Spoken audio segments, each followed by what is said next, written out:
आजमगढ़ जिले के जीनपुर कोतवाली पुलिस व स्वाट टीम के संयुक्त प्रयास से टाटा सफारी वाहन में लदा लगभग 98 किलोग्राम गांजा की बरामदगी करते हुए आसोन प्रांत निवासी 2 महिला तस्करों समेत 4 लोगों को गिरफ्तार किया गया। पुलिस ने वाहन से तमंचा, इलेक्ट्रॉनिक तराजू, 8,100 रुपये नकद तथा 7 अदद मोबाइल फ़ोन बरामद किया है। कब्जे में लिए गए मादक पदार्थों की कीमत लगभग 12 लाख आकी गई है। पुलिस लाइन में आयोजित प्रेस वार्ता के दौरान एसपी ग्रामीण सिद्धार्थ ने बताया कि जीनपुर कोतवाली यादवेंद्र पांडे व स्वाट टीम द्वितीय के प्रभारी गजानन चौबे अपनी टीम के साथ लाट घाट पुल के पास गोरखपुर की ओर से आने वाले वाहनों की चेकिंग कर रहे थे। इस बीच पुलिस ने टाटा सफारी वाहन को रोकने का इशारा किया, लेकिन चालक वाहन सहित भागने का प्रयास किया, तभी अचानक वाहन बंद हो गया। पुलिस ने वाहन को घेर कर उसमें सवार 2 महिलाओं व 2 युवकों को वाहन से उतारा। वाहन की तलाशी के दौरान उसमें छिपा कर रखे गए 97 किलो 530 ग्राम गांजा के साथ ही असलहा, नगदी, तराजू के साथ ही 7 मोबाइल फ़ोन बरामद किया गया। गिरफ्तार किए गए लोगों में रूपाली बर्मन निवासी पिल्लांजी, गलांदी भाभी पोर्ट उदालगुरी व रामेला नरजारी निवासी बल्लागान उदालगुरी प्रांत आसोन, राहुल निवासी अटौली थाना बड़ौलगंज जिला गोरखपुर तथा अमन तिवारी ग्राम शाहबाजपुर थाना कासमाबाद जिला गाजीपुर के निवासी हैं। गिरफ्तार तस्करों से जानकारी मिली है कि वो आसोम से गांजा की खेप लाकर पूर्वांचल के जनपदों में गांजा की आपूर्ति करते हैं। किसी को शक न हो इसके लिए वह महिलाओं का इस्तेमाल करते हैं। पुलिस अधीक्षक आजमगढ़ महोदय द्वारा अपराध एवं अपराधियों के विरुद्ध चलाए जा रहे अभियान में आज थाना जीनपुर की पुलिस, स्वाट एवं सर्विलांस टीम को भारी मात्रा में गांजे की बरामदगी तथा 4 अभियुक्तों की गिरफ्तारी में सफलता प्राप्त हुई है। कार्रवाई कुछ इस प्रकार हुई थी कि पुलिस को कतिपय सूत्रों से सूचना प्राप्त हुई कि गोरखपुर साइड से गांजा जनपद आजमगढ़ में आ रहा है। इस पर पुलिस द्वारा चेकिंग की जा रही थी, तो आज सवेरे करीब 5:15 बजे लाटघाट के पास एक बिना नंबर की सफ़ेद रंग की सफारी आती दिखाई पड़ी। पुलिस द्वारा उसे रोकने का प्रयास किया गया तो वो उसने भागने का प्रयास किया, लेकिन पुलिस द्वारा न्यूनतम आवश्यक बल का प्रयोग करते हुए गाड़ी को रोक लिया गया। गाड़ी की जामा तलाशी ली गई और व्यक्तियों की जामा तलाशी ली गई तो गाड़ी में करीब 79.53 kg गांजा बरामद हुआ और 4 व्यक्ति बैठे हुए मिले, जिनके नाम राहुल, अमन तिवारी। राहुल गोरखपुर के रहने वाले हैं, अमन तिवारी गाजीपुर के हैं और रूपाली बर्मन और रमेला नरजारी 2 महिलाएं भी पकड़ी गईं जो आसाम की रहने वाली हैं। राहुल के पास से एक 315 बोर का तमंचा और एक जिंदा कारतूस भी बरामद हुआ है। पुलिस द्वारा और चेकिंग की गई गाड़ी से तो उसमें एक इलेक्ट्रॉनिक तराजू, करीब 167 पैकिंग की पन्नियाँ और 8100 रुपया, 7 मोबाइल भी बरामद हुए हैं। इनसे पूछताछ की गई तो इनके द्वारा बताया गया कि ये असम से गांजा लाते हैं और आजमगढ़ व आसपास के जनपदों में सप्लाई करते हैं। पुलिस द्वारा नियमानुसार NDPS और आर्म्स एक्ट के तहत अभियोग पंजीकृत कर अभियुक्त गण को न्यायालय रवाना किया जा रहा है। इस बिंदु पर भी विवेचना की जा रही है कि आजमगढ़ में ये कहां सप्लाई करते थे। उनके विरुद्ध भी छानबीन करते हुए उनके नाम प्रकाश में लाकर नियमानुसार विधिक कार्रवाई की जाएगी। आजमगढ़ जिले के नेहरू हाल सभागार में 95 काउंटिंग पार्टियों के लिए 380 मतगणना कर्मियों तथा 20 मतगणना संकलन पर्यवेक्षकों को प्रशिक्षण दिया गया। प्रशिक्षण में अपर जिलाधिकारी ने बताया कि मतगणना सुबह 8 बजे से शुरू होगी। 14 टेबल पर चक्रवार गणना होगी। मतगणना केंद्र पर मोबाइल पूर्णतः प्रतिबंधित रहेगा। प्रशिक्षण में state level master trainer engineer Kulbhushan Singh ने बताया कि मतगणना पार्टी में 1 मतगणना पर्यवेक्षक, 1 मतगणना सहायक, 1 माइक्रो ऑब्जर्वर तथा 1 चतुर्थ श्रेणी कर्मचारी होंगे। बूथवार टेबल पर कंट्रोल यूनिट लगाई जाएगी। सबसे पहले कंट्रोल यूनिट के कैरिंग केस के ऊपर लगे एड्रेस टैग को चेक करके यह देखना है कि यह उसी बूथ की मशीन है जिसकी गणना होनी है। कंट्रोल यूनिट पर लगे pink paper seal, green paper seal, address tag check करना है तथा काउंटिंग एजेंट को भी सभी सेल को ठीक है दिखाना है। तत्पश्चात चाकू से ग्रीन पेपर सील काटने के पश्चात रिजल्ट सेक्शन के एड्रेस टैग को काटकर बड़ी खिड़की खोलकर स्पेशल टैग सील चेक करके कंट्रोल यूनिट को ऑन करेंगे और छोटी खिड़की पर रिजल्ट सेक्शन के ऊपर हरे अंडाकार कागज के सील को फाड़ते हुए उंगली से रिजल्ट बटन दबाएंगे। प्रत्याशीवार वोट 17C भाग 2 पर नोट किया जाएगा। आजमगढ़ जिले के महाराजगंज थाने की पुलिस ने छेड़खानी के मामले में वांछित अभियुक्त को गिरफ्तार किया है। बता दें कि पुलिस अधीक्षक अनुराग आर के निर्देश पर वांछित अभियुक्तों की गिरफ्तारी के क्रम में महाराजगंज थाने पर तैनात उपनिरीक्षक सुधीर पांडे अपने हमराइयों के साथ क्षेत्र में भ्रमण पर थे कि इसी बीच मुखबिर से सूचना मिली कि छेड़खानी के मामले में वांछित अभियुक्त क्षेत्र के रघुपुर बाजार के पास मौजूद है, जो कहीं भागने की फिराक में है। सूचना के आधार पर उप निरीक्षक सुधीर पांडे अपने हमराइयों के साथ दबिश देकर आरोपी युवक को गिरफ्तार कर लिया। पकड़ा गया अभियुक्त जितेंद्र सोनकर महाराजगंज थाना क्षेत्र के जूडा खुर्द गांव का निवासी है। आजमगढ़ जिले के बरदा थाने की पुलिस ने किशोरी को अगवा कर दुष्कर्म के मामले में वांछित अभियुक्त को गिरफ्तार किया है।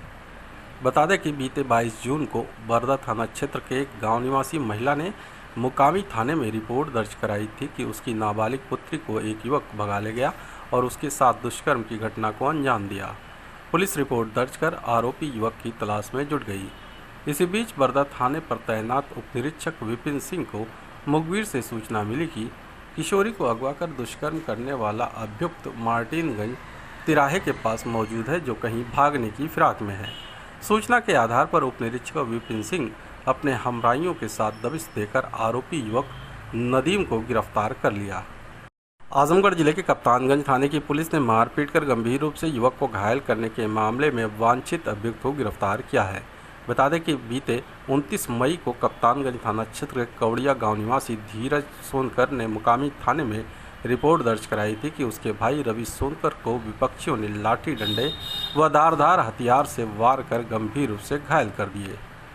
पुलिस रिपोर्ट दर्ज कर आरोपियों की तलाश में जुट गई। इसी बीच कप्तानगंज थाने पर तैनात उप निरीक्षक जितेंद्र सिंह को मुखबिर से सूचना मिली कि मारपीट के मामले में वांछित अभियुक्त क्षेत्र के कवड़िया सुमेर मंदिर के पास मौजूद है, जो कहीं भागने की फिराक में है।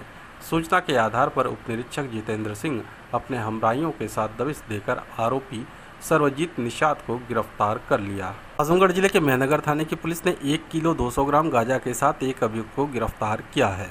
बता दें कि पुलिस अधीक्षक अनुराग आर के निर्देश पर मादक पदार्थों की बिक्री व रोकथाम के लिए चलाए जा रहे अभियान के क्रम में मेहनगर थाने पर तैनात उप निरीक्षक सुभाष तिवारी अपने हमराइयों के साथ क्षेत्र में भ्रमण पर थे कि इसी बीच मुखबिर से सूचना मिली कि खरगपुर गांव के पास एक व्यक्ति अवैध गांजे के साथ खड़ा है।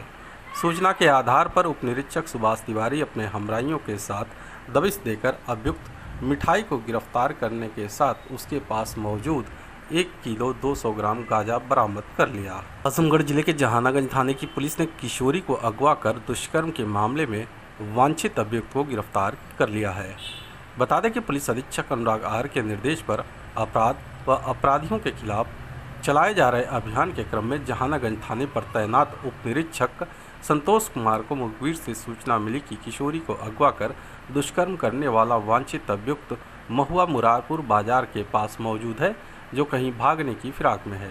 सूचना के आधार पर उप निरीक्षक संतोष कुमार अपने हमराइयों के साथ दबिश देकर आरोपी युवक साजमन को गिरफ्तार कर लिया। आजमगढ़ जिले के रानीसराय थाने की पुलिस ने दहेज के लिए विवाहिता को जान से मारने का प्रयास के मामले में वांछित अभियुक्त को गिरफ्तार किया है।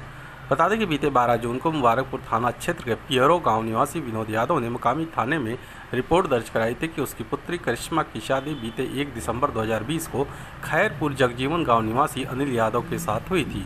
शादी के बाद से ही उसकी पुत्री को ससुराल वाले दहेज के लिए प्रताड़ित करने लगे, उसके साथ मारपीट किया और गले में फांसी लगाकर उसकी हत्या करने का प्रयास किया। इस मामले में पुलिस रिपोर्ट दर्ज कर आरोपी की तलाश में जुट गई। इसी बीच रानीसराय थाने पर तैनात प्रभारी निरीक्षक नंद कुमार तिवारी को मुखबिर से सूचना मिली कि विवाहिता को जान से मारने का प्रयास करने के मामले में आरोपी पति सैदवारा के पास मौजूद है, जो कहीं भागने की फिराक में है। सूचना के आधार पर थाना प्रभारी अपने हमराइयों के साथ दबिश देकर आरोपी पति अनिल यादव को गिरफ्तार कर लिया। आजमगढ़ जिले के सरायमीर थाना क्षेत्र के पारा गांव निवासी महिला ने दबंग पट्टीदारों पर पुश्तैनी मकान पर कब्जा करने का लगाया आरोप, एसपी से की शिकायत। पुलिस अधीक्षक कार्यालय पहुंची सरायमीर थाना क्षेत्र के पारा गांव निवासी खुर्शीदा बानो ने बताया कि बंटवारे में मिले उसके पुश्तैनी मकान पर कब्जे को लेकर आए दिन धमकी देकर दबंग पट्टीदार प्रताड़ित कर रहे हैं। बताया कि पूर्व में जब मकान का बंटवारा हुआ था तो मुझे रहने के लिए दो कमरा, बरामदा और बाथरूम मिला था, जिसमें वो अपने बेटे के साथ रहती थी। मकान में आने जाने के रास्ते को लेकर उसके पट्टीदार लगातार उससे विवाद करते रहे। जगह कम होने के कारण पीड़िता के बच्चों ने बड़े होने पर अलग मकान बना लिया, लेकिन उनका पुश्तैनी मकान पर आना जाना लगा रहा। पट्टीदारों ने उसके पुश्तैनी मकान पर कब्जे की नीयत से पीड़िता को मारा पीटा और जान माल की धमकी भी दी। इस बात की शिकायत लेकर पीड़िता जब थाने पहुंची, लेकिन कोई सुनवाई नहीं हुई। बल्कि पुलिस द्वारा उल्टा उसे ही परेशान किया जाने लगा, जिससे थक हार कर पीड़िता ने पुलिस अधीक्षक से न्याय की गुहार लगाते हुए शिकायती पत्र देकर मांग किया है कि दबंग पट्टीदारों के खिलाफ सख्त कार्रवाई की जाए। पुराना घर है, साफ सफाई करे खातिर वही खातिर हमें सब पटक के मारे से वहीं का भइल साफ सफाई के लेके। अब यह है कि जो है ना ये महीना 2 महीना पे जाई थे, घर छोटा रहा है वो, ये जो है ना पुराना घर रहा है, वही वजह से जाई थे सर सामान खातिर कौन वैसी तैसी चीज़ वहीं रखे रही थे, खाली ये खाए पकाए वाला सामान है ये रही थे। घरा केकर है वो? घर हमारा है। तो काहे लोग मारे हैं जब साफ सफाई करी? हमारे जो वह घर में आवे खातिर हमारे खातिर रास्ता ना देते, कहीं तू उड़ के जा। 50 साल से ये हाल है, 5 साल मार चुके हैं हमें। आजमगढ़ जिले के छठियाव ब्लॉक की सबसे बड़ी ग्राम सभा इब्राहिमपुर में ग्राम प्रधान की कार्यशैली पर लोगों ने सवालिया निशान खड़ा किया है। गांव के लोगों ने बताया कि प्रधान द्वारा ग्राम सभा में जो भी कार्य किया जा रहा है वह काम अपने खास लोगों के इशारे पर अपने लोगों के बीच किया जा रहा है। सरकार द्वारा गांव की गलियों के लिए लाइट लगाने की योजना के तहत ग्राम सभा में लाइटें आई थी, जिससे हर गली के खंभों पर लाइट लगानी थी, लेकिन गलियों के खंभों पर न लगाकर प्रधान अपने खास लोगों के घरों पर लगाकर उनके दरवाजे व घरों को रोशनी से जगमग कर रहे हैं। ग्रामीणों ने उच्चाधिकारियों से मांग किया है कि प्रधान द्वारा लगवाई गई लाइटों की जांच कर उचित कार्रवाई की जाए। आजमगढ़ जिले के मुबारकपुर नगर पालिका में प्रदेश सरकार द्वारा नगर पालिकाओं में विकास कार्य संचालित व्यवस्था का जायजा लेने के लिए अमित सिंह बंसल, विशेष सचिव नगर विकास एवं नोडल अधिकारी आजमगढ़ पहुंचे, जहां उन्होंने आवास स्वनिधि योजना, नाली की सफाई आदि बिंदुओं की जांच करने के साथ ही मोहल्ला पूरा खिजीर, अलीनगर आदि वार्डों में निरीक्षण किया। इस मौके पर अधिशासी अधिकारी प्रतिभा सिंह, डूडा के परियोजना अधिकारी अरविंद कुमार पांडे, नगर पालिका जी महावीर प्रसाद भारती, वरिष्ठ लिपिक राजन चौधरी ने बंसल के ज़्यादातर सवालों के संतोषजनक उत्तर दिए। अधिकारी जैसे ही मछली हट्टा के पास पहुंचे, वहां बिखरे पॉलीथीन को देखकर नाराजगी जाहिर किया और भू स्वामित्व को नोटिस जारी करने का आदेश दिया। इसके बाद थाने के पास पोखरी के सुंदरीकरण को देखा और संतोष जाहिर किया। कहा कि बंद फव्वारे व लाइट को सुचारू रूप दें और पोखरी के चारों तरफ लोगों के बैठने के लिए बेंच की व्यवस्था की जाए। इसके तदुपरांत 3 दरिया पुल, जो कि नगरपालिका के ज़्यादातर हिस्सों का पानी के निकासी के मुख्य नाले की जांच पड़ताल उन्होंने किया और कहा कि सरकार की हर योजना को हर गरीब तक पहुँचाएँ। इसके साथ ही प्रधानमंत्री आवास योजना में पात्रों की सही जाँच कर उन्हें लाभान्वित किया जाए। सरकार के हर योजना को हर गरीब को मिले, इसमें गुणवत्ता का विशेष ध्यान दिया जाना अति आवश्यक है। निहोरगंज इस्माइलपुर कलीचाबाद में निर्माण खंड लोक निर्माण विभाग की अतिक्रमण हटाए जाने की नोटिस से मचा हड़कंप।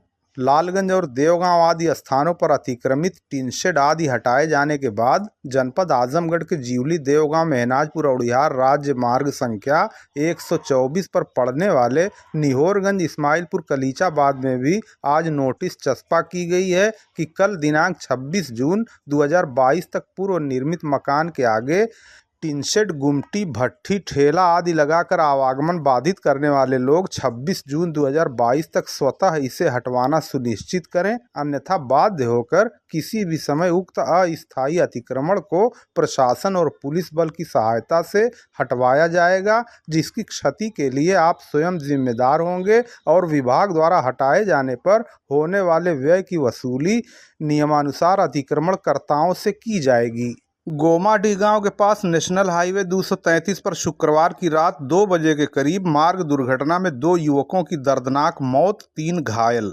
गंभीरपुर थाना क्षेत्र के गोमाडीह गांव के पास नेशनल हाईवे 233 पर शुक्रवार की रात 2 बजे के करीब सोनभद्र जिले के एक त्रयोदशाह कार्यक्रम से घर वापस लौट रहे लोगों की कार सामने से आ रहे एक ट्रक से टकरा गई और कार के परखच्चे उड़ गए, जबकि कार में सवार 2 युवकों की दर्दनाक मौत हो गई और 3 लोग गंभीर रूप से घायल हो गए। घायलों का उपचार जिला अस्पताल में चल रहा है। प्राप्त समाचार के अनुसार गंभीरपुर थाना क्षेत्र के बिंद्रा बाजार निवासी आलोकनाथ के रिश्तेदार सोनभद्र जिले के ओबरा निवासी दीपक कुमार का देहांत हो गया था। त्रयोदशाह कार्यक्रम में शामिल होने के लिए आलोक परिवार के लोगों के साथ अपने पिता के घनिष्ठ मित्र कोदई यादव निवासी ग्राम वजीरमलपुर के परिवार के साथ 2 वाहनों से ओबरा गए थे। शुक्रवार की रात दोनों परिवारों के लोग घर लौट रहे थे कि देर रात करीब 2 बजे गोमाडीह के पास सामने से आ रहे ट्रक ने कार में जोरदार टक्कर मार दी, जिससे कार में सवार आलोकनाथ 33 वर्ष पुत्र मुन्ना, पड़ोसी रामवृक्ष प्रजापति के बेटे उमेश प्रजापति 22 वर्ष की मौके पर ही मौत हो गई, जबकि रानीपुर रजमो पहिलेपुर निवासी अंकित सिंह 25 वर्ष पुत्र अवधेश सिंह, वजीरमलपुर निवासी कोदई यादव लेखपाल 55 वर्ष पुत्र बलिकरण और उनकी बेटी दीप शिखा यादव 27 वर्ष गंभीर रूप से घायल हो गए। हादसे के बाद ट्रक चालक वाहन लेकर फरार हो गया। शेखपुर बछौली में टाटा मैजिक के धक्के से घायल वृद्ध की हुई मौत, परिजनों में मचा कोहराम। आज शनिवार को प्रातः 10:15 बजे के करीब देवगांव मेहनाजपुर मार्ग पर देवगांव कोतवाली क्षेत्र के शेखपुर बछौली में एक 80 वर्षीय वृद्ध रामबली गुप्ता पुत्र जमुना निवासी शेखपुर बछौली उर्फ मिरवा एक टाटा मैजिक से टकराकर गंभीर रूप से घायल हो गए। आनन फानन में उन्हें सामुदायिक स्वास्थ्य केंद्र लालगंज पहुंचाया गया, जहां चिकित्सक ने उन्हें मृत घोषित कर दिया। वो गाँव के मेन रोड पर ही उत्तर पटरी पर गुमटी में दुकान रखे हुए थे। प्रत्यक्षदर्शियों के अनुसार वो निहोरगंज बाजार सामान लेने गए हुए थे। वापस आते समय टाटा मैजिक से टकराकर वह गंभीर रूप से घायल हो गए। आनन फानन में उन्हें सामुदायिक स्वास्थ्य केंद्र लालगंज पहुंचाया गया, जहां चिकित्सक ने उन्हें मृत घोषित कर दिया। सूचना पाकर देवगांव कोतवाली के सेकेंडरी मोबाइल के एसआई उमेश चंद यादव भी घटना स्थल पर पहुंच गए और उन्होंने दुर्घटना की जांच पड़ताल आरंभ कर दी है। उधर शव को देवगांव पुलिस ने कब्जे में लेकर पोस्टमार्टम में भेजे जाने की कार्रवाई आरंभ कर दी है।